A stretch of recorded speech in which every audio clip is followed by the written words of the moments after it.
বিমানবন্দর থেকে সোজা কানুর গ্রাম ৩ ঘন্টার যাত্রা। ইলামবাজার শহর থেকে ৬ কিলোমিটার দূরে কার্যত বিচ্ছিন্ন দ্বীপের মতো গত ৭ই জুন ঘটে বীভৎস নারকীয় হত্যাকাণ্ড এখানে এই কানুর গ্রামে।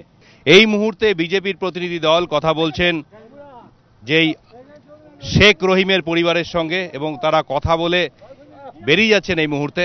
এখান থেকে যাবার কথা ইলামবাজারে, সেখানে সভা হওয়ার কথা। সেখানে আমরা দেখতে পাচ্ছি যে গ্রামের মানুষ ভিড় করে এসেছেন তাদের দেখার জন্য। তারা এখানে আশ্বস্ত করে গেলেন যে আগামী দিনে তাদের সুরক্ষার প্রশ্নে বিজেপি নেতৃত্ব যতটা সম্ভব তারা করবেন, কোনো চেষ্টার ত্রুটি রাখা হবে না। কানুরগ্রাম সফর শেষ করে তারা ফিরে যাবেন কলকাতার উদ্দেশ্যে। কিন্তু কি দেখলেন এই গ্রামে পা রেখে আমরা কথা বলবো কীর্তি আজাদের সঙ্গে।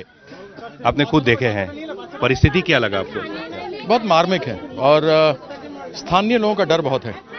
अभी भी घबरा रहे हैं कि जब हम यहाँ से जाएंगे तो उसके बाद क्या होगा, उनको सुरक्षा मिलेगी या नहीं मिलेगी, यह परिस्थिति बनी हुई है।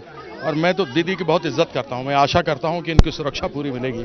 जहाँ माँ दुर्गा की पूजा होती हो, जहाँ महिला को देवी के रूप में माना जाता हो, और वहाँ पे इस प्रकार के एक तो पिता को मारा गया और साथ में फिर लड़कियों को नंगा करके पोल के साथ बांध करके खड़ा किया गया। मैं समझता हूँ कि यह बहुत ही दुख भरी बात है और आशा करता हूं कि इनके पूरे परिवार को सुरक्षा मिलेगी। हम भारतीय जनता पार्टी में परिवार के लोग हैं, जो होगा एक परिवार के रूप में भारतीय जनता पार्टी करेगी और इस बात को ऊपर तक लेके जाएंगे, प्रधानमंत्री तक।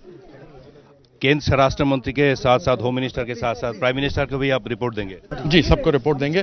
कोई किसी राजनीतिक पार्टी का समर्थन करता है तो उसके साथ इस प्रकार का व्यवहार हो। अगर टीएमसी का कोई कार्यकर्ता मेरी कॉन्स्टिट्यूंसी में हो तो मैं इस प्रकार का व्यवहार करूं?